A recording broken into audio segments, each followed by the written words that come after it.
If you're looking for a summer read, get ready for a twist-filled Wild West murder mystery. Dressed up in leather boots, spurs, and of course a cowboy hat. And before her book launch party, North Texas author Heather Herrman is here to take us inside the pages of Lady or the Tiger. Good morning to you, Heather. Good morning.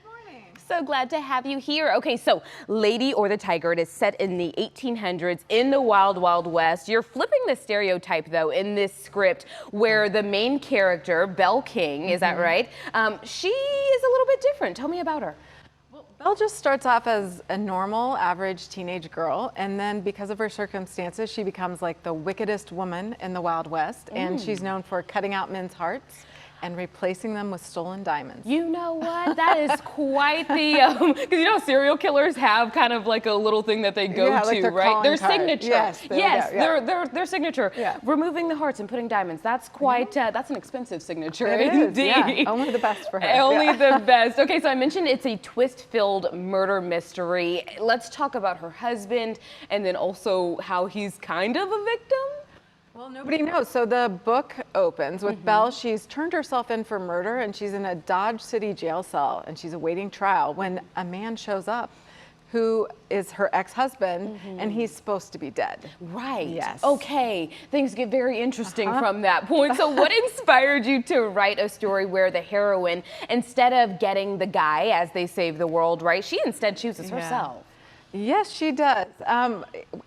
I wrote it as a response kind of to the YA genre. Like in the past few years, it's become synonymous, I think, with romance. And I love a good romance. Like, who does not? But I do think it's also important to have the message that girls can save themselves, right? Indeed. That choose themselves. You don't need a man to make you happy. Okay, because reality is real. Okay, we save ourselves every day. Yes, we do, yes. Tell me a little bit about the meaning behind the title.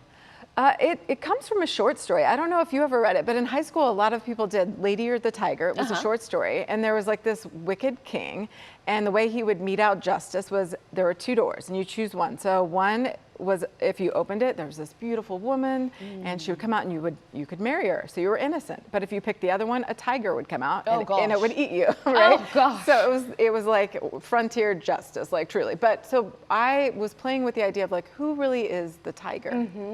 Okay, so almost giving the tiger a character in a sense. Yeah. A bigger part in the story. I like that. I also think that the landscape of the Wild Wild West almost plays a character in your story as well. Do you agree? Absolutely. I mean, when you think of the Wild West, you think of like this harsh environment. It's really all about survival, like digging deep and finding what it takes. And in books, oftentimes, like the landscape will mirror the internal landscape of a character. So I think the Wild West is a good mirror for Belle. She's had a lot of stuff happen. She has to really dig deep and find a way to survive and thrive. She's almost a product of her environment in this case, right? Absolutely. And so tell me, because you just mentioned YA, the YA category, young adult. Tell me why you decided to gear your writing towards young adults. I love teenagers. I just think, especially teenage girls are so powerful, and I think we forget that sometimes. And I also think when you're reading as a teenager, like that is the time when books can really change your life. Yes, indeed. You also mentioned before the show started that you were actually a high school teacher. I was, and so did that play a part in making sure that you wanted to gear it towards teenagers? Yeah, I just have such a soft spot for teens. Like, I just enjoy them so much. They're so creative and clever, and like I said, powerful. And I mean, they're up against so much today that I didn't have to deal with as a teenager, like